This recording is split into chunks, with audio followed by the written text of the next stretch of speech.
So, in matters of leadership, I know you're very passionate about politics and leadership, okay? Yes. And I also can see you have a book. I'm a proud author of Thrice Is this Riot. book number 16? Eh, Oh, so this is Rise or Riot, Yes. Kenyans' new doing. Okay, so being that we have elections next year, yes. do you think we have any potential candidates? Right now, as I speak, I don't feel they are potential leaders, but not recycled leaders. You see, the only problem we have is we citizens. Yeah. For example, we really championed on matters to Kokadi. Get a vote, get a vote. Your Yeah. vote, your future. Your vote, your future. Your vote, your security. We got those IDs for those who never. And for those who don't have, you're doing us injustice. Again, on matters potential leaders, yes, I feel we have potential leaders. Like who? Right now we don't. Like in the capital state as we speak, we really don't have that potential leader. You can't tell me someone like the former president, he's my friend. Someone like, I don't know, Mate. They've ruled before. Yes, there might be good changes and bad changes. But for me, I feel we really need to have a new state of new leaders. Yeah. Whereby, what is your experience? What is your exposure? So for me, I feel the only potential we have is new leaders. New leaders, new vision, new ideas. What should we as citizens be looking for in a potential candidate? In a potential. What are they, like character-wise or quality-wise? What should we be looking for? For example, on matters, the only thing that is making our country go backward is one thing, corruption and tribal talks, nothing else.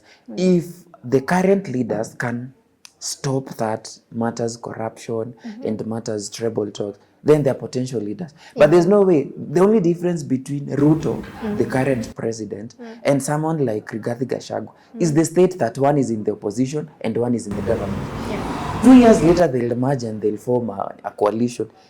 For me, I feel if we not just at the end of the day, ule mtu huwa anabeba ujinga ni mimi mwananchi. Unaambiwa exchange your vote with 2 kgs of wheat flour. Exchange your vote with 2,000 shillings. So that means that I'm selling my own future for 5 years for 2,000 shillings.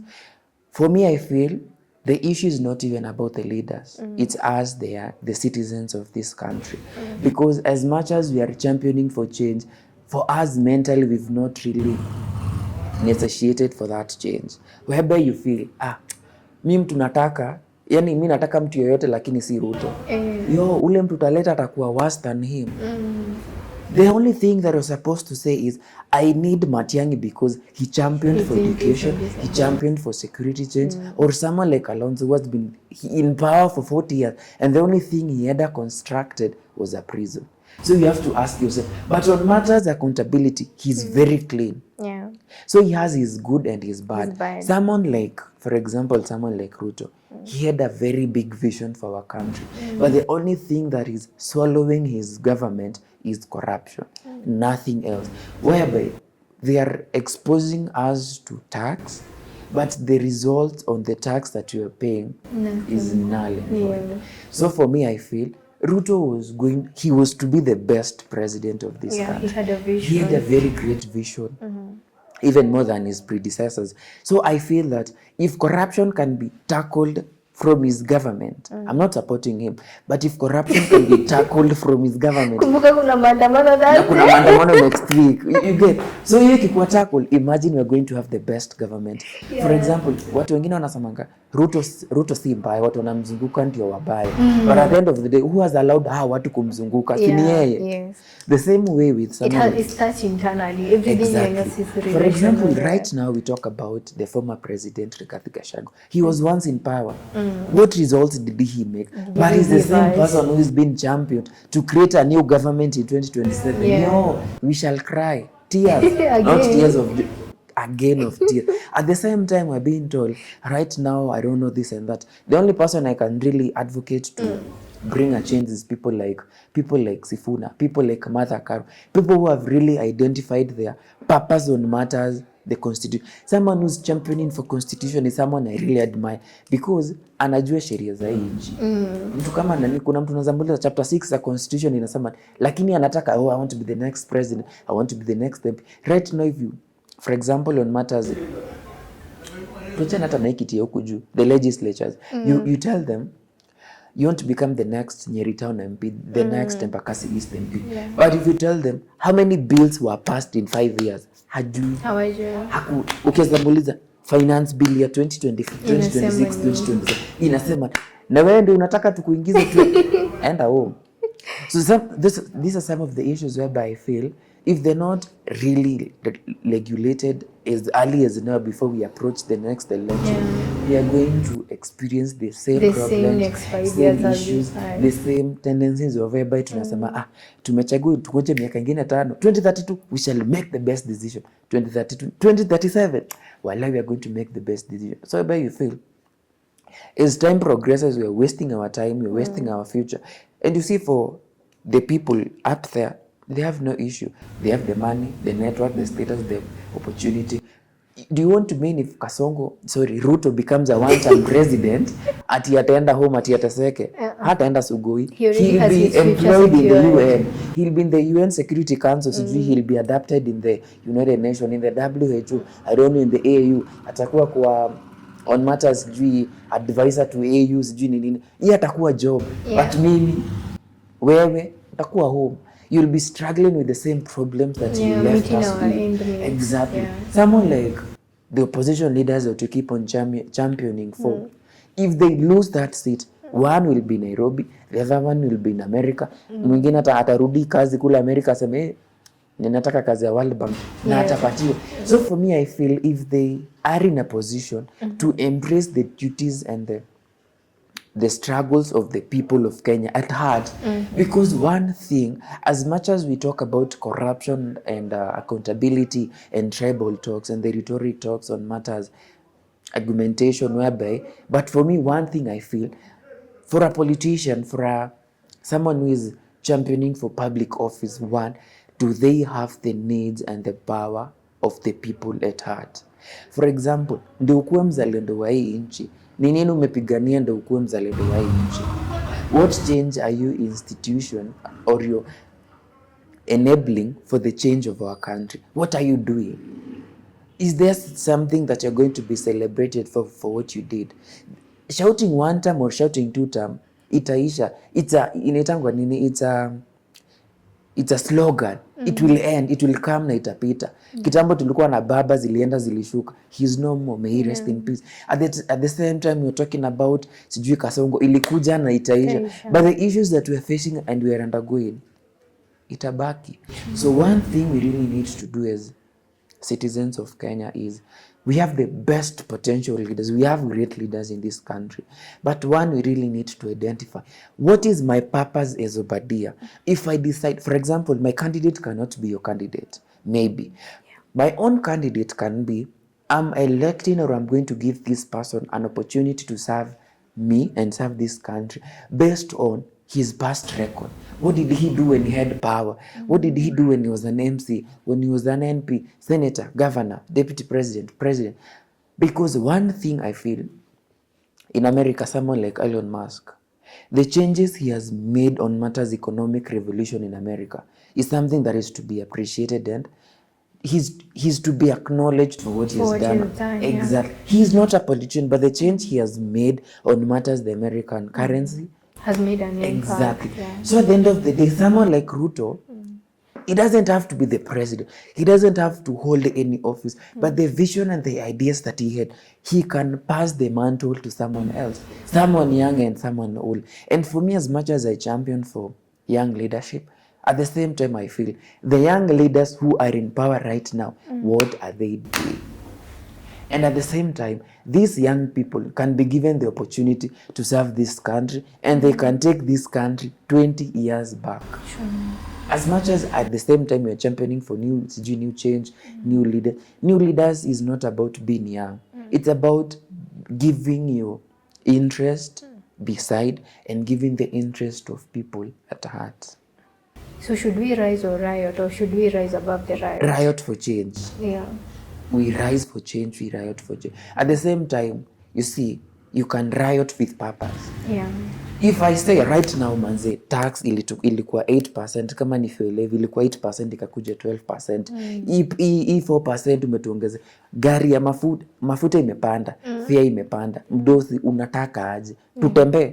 Mwingine alianza kusema sijui pikipiki inaekangwa mafuta taa. Ni sawa, kuna zingine zinaekangwa na zinaenda. Lakini mwingine anaanza kusema siku hizi kuna pikipiki za the electric bikes. So anaanza kusema sasa hizi we are going to create an emergency whereby we're going to import electrical cars and but you see, the only thing is not about electric or fuel. The thing is the tax that I pay for, is it bringing a change? Am I being felt with what I give? For example, tunaongelea story ya SHA sijui nini ile pesa ile kodi mimi nafaa nikienda kwa hospitali dawa iko, matibabu iko, hakuna pesa nalipa because the amount of money that we are paying on matters medication, on matters education, we're supposed to have free education from nursery to the university because the amount of money that we are giving out to the system, it's so much. It's enough to make all our children go to school. Kama ni mimi nataka kwenda shule, nafaa nienda nasoma tena bure. Kuna kodi nimelipi. Kama ni baba yangu nataka kwenda kusoma, atasoma. Because one, free education is a must for all citizens. But how is it that Kibaki's time we had free education and the tax was not as high as it is now? Corruption. And right now, they can I don't even know a public school that is offering that. There's nothing like free education. See. Saizi unakuta, ile kodi unatoa saizi, it's enough to make sure that your child halipi school fees until amalize shule. In the Kibaki era, corruption was too low. And they managed the currency vizuri sana. You see kama saizi unakuta dollar is 129. During Kibaki's time it was around 90 shillings, 87. So you realized on matters currency, pesa ilikuwa kwa mfuko za wananchi. Lakini you realize pesa iko kwa mifuko ya wananchi. One, if you really need to know that the state of a country's economy is on the best side, ni ukiuliza mtu uko na pesa ya unga, uko na pesa nini nani. Kama mwananchi ako na pesa mfukoni, the state of our economy is so good. It's not about tulilipa deni ya Mchina, it's not about tulilipa deni ya mzungu zi. Sijui kama ulilipa. Unaweza enda maybe useme ati you deposited 1.2 trillion, but out of that maybe ulienda uka negotiate ukalipa 800. The other 400 600 billion umeweka kwa mfuko. Hiyo pesa ndio unafaa utuletee sisi wananchi. Hakuna venye ati kuna tax levy, road levy. At the same time hii road levy pale nje napatana na pothole, kukinyesha drainage hakupitiki. So for me I feel, and the purpose as to why I wrote Rise or Riot is to give an identity of we young people, we the citizens of Kenya, that mimi ndio niko na hiyo change, mimi ndio sauti ya hawa. Say one thing, we've given the politicians the entitlement that they are our gods. But one, wewe ndio unamweka hapo. So wewe, you see one, our taxes were paying them. Exactly. Yani huyo mtu ako hapo juu yangu. Unasikianga, one, what they do is kuna that negotiation table. Mwingine anasema mimi niko na kura 2,000,000, niko na kura 400, niko na kura nini. Huyo mtu mwemweka kura yako ndio anaenda kuongelea hapo. So interest ya hiyo negotiation table, it has to be, he's representing my needs, he's representing my issues. But most times they represent their issues, they represent their interest. Anasema niko na kura 4,000,000, nikiekelea kwa meza nipatie job, nipatie sijui tenda fulani, give me security, give me sijui visa nini. You get? So one thing I feel for me, if we silence their voices, we give a representation of what we need. And that is where at a point I feel so much happy that as the citizens of Kenya, we've started to rise up. Whereby even in the streets we're talking about issues we are going through as citizens, what the state is doing to us. In the past, we were being silenced. But right now, there's that freedom of democracy, whereby we are told, saizi grace, ati saizi neza nikakwambia, saizi mafuta iko juu. Lakini juu mafuta iko juu, fuel levy imetutengeneza ile barabara. Ile fuel levy imetuwekea street light. Ile fuel levy imesomesha nini fulani. Ile fuel levy imelipa mkopo fulani ya barabara. We can see the result. Exactly, the result. The issue is, kulipa tax sio shida. Hiyo ni jukumu yangu kama mwananchi. Lakini jukumu ya mwenye anapatia hiyo kodi ni bring that change. Hakuna venye ati we are here, we're in the city, we're in town, but we are lacking the basic infrastructure. Takataka iko kwa streets. Mbona? There's a way we can talk about recycling. You see, for example, a country like Rwanda, they implemented the recycle waste companies whereby they are now being exposed to recycle waste to give a certain structure, to give a certain material. But here, nikimaliza kukula mahindi yangu, nikimaliza kukula my own yogurt, my own whatever, I dispose it anyhow. Ndio maana nakwambia jukumu yangu kama mwananchi is to make sure that wherever I am in my surrounding, I make that change.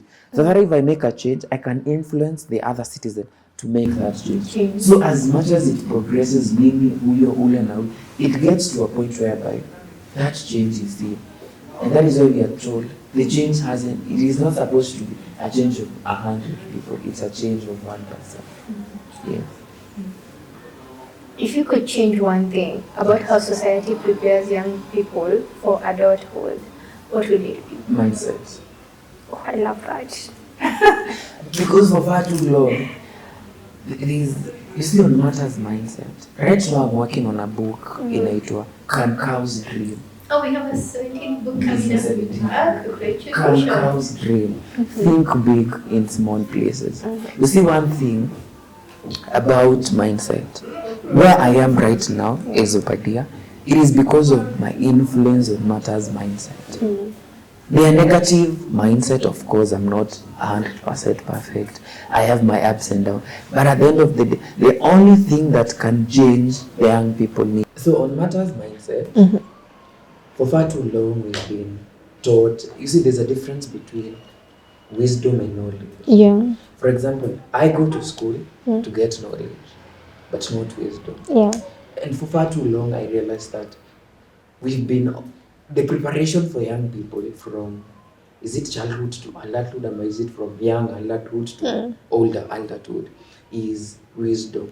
You see, one thing that I really acknowledge and love too much is someone who has too much wisdom than too much knowledge. In fact, one person told me, education is not a currency of knowledge.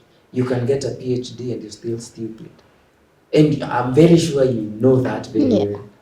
Someone calls himself or herself a doctor, a professor, but the utterances that they input into their mouth and into their brains, afadhali mtoto wa class 2. So for me, I feel that young people should have that wisdom, the natural wisdom.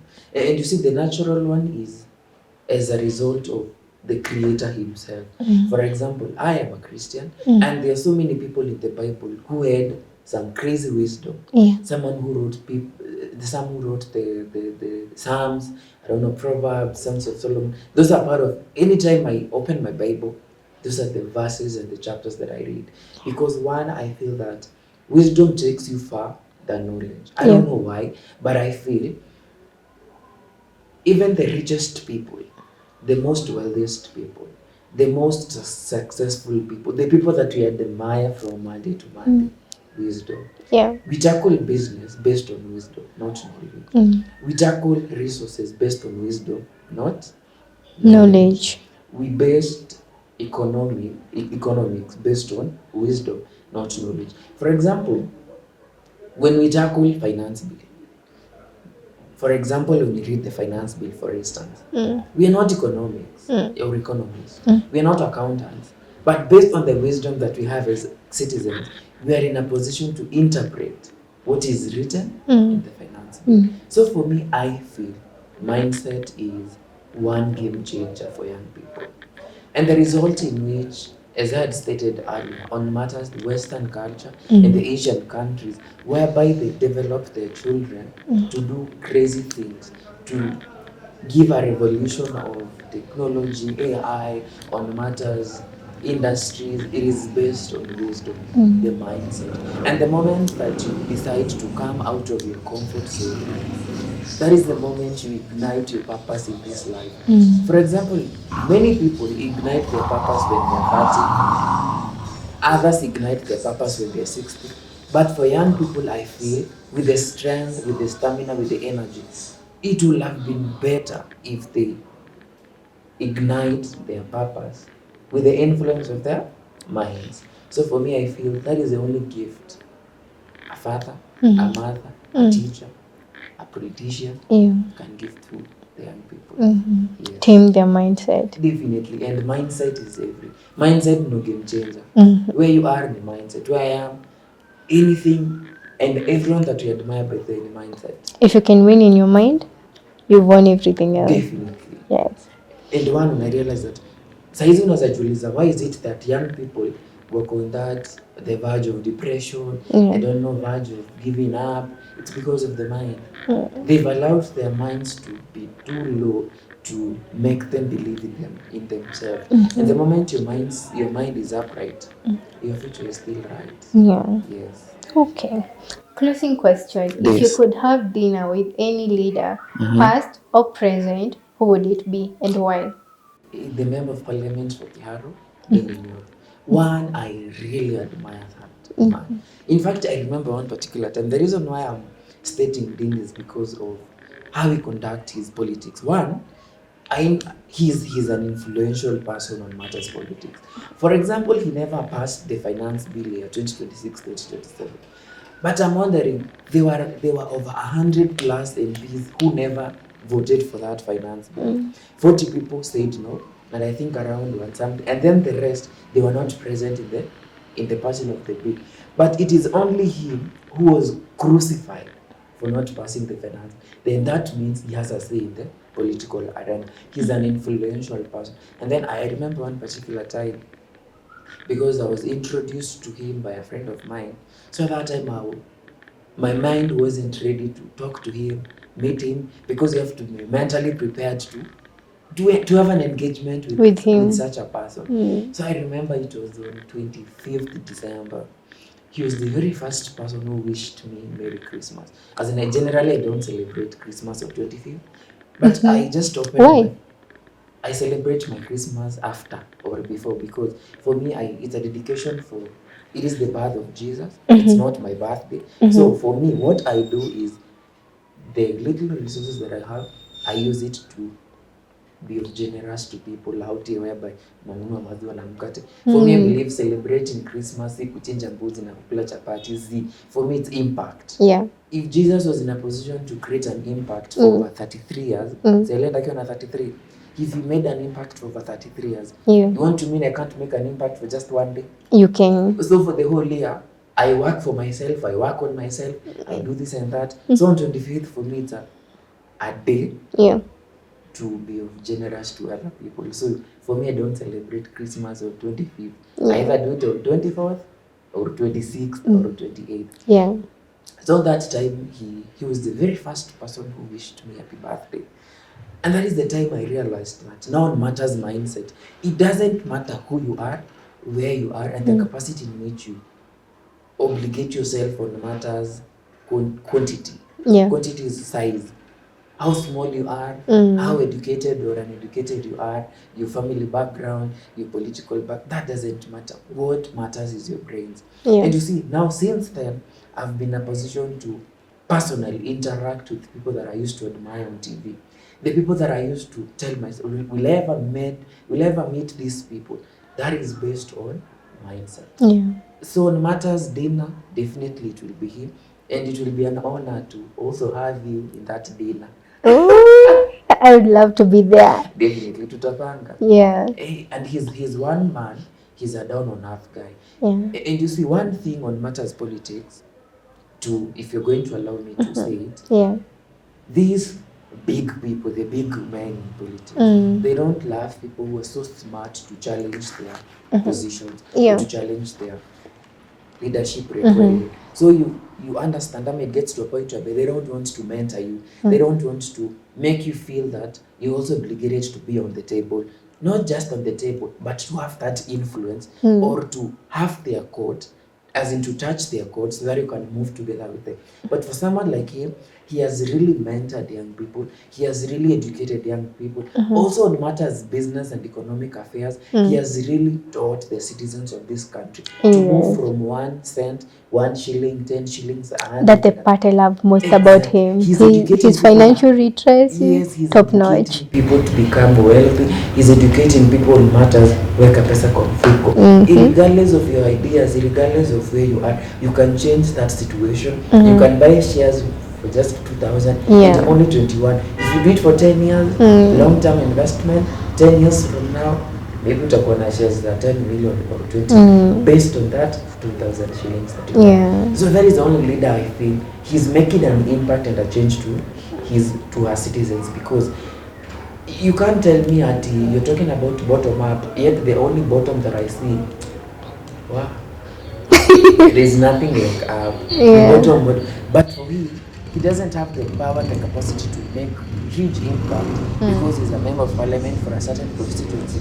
But he has broadened his capacity, he has broadened his influence, and he has touched other parts, other people in other constituencies. So for me, I believe, and for me, he's a potential leader, and I believe that in the future, he will also have a say in the presidency or in the deputy, or not that per se, but he can also create an economic revolution for our country. It's not about political revolution, state revolution, but we also need economic revolution. Because for far too long we've been talking about Mau Mau, I don't know, Renaissance and this and that, but as a country we really need that economic revolution, and he's the perfect man for that job. Wow. Yes. I don't know him personally, but I admire him from afar. Definitely.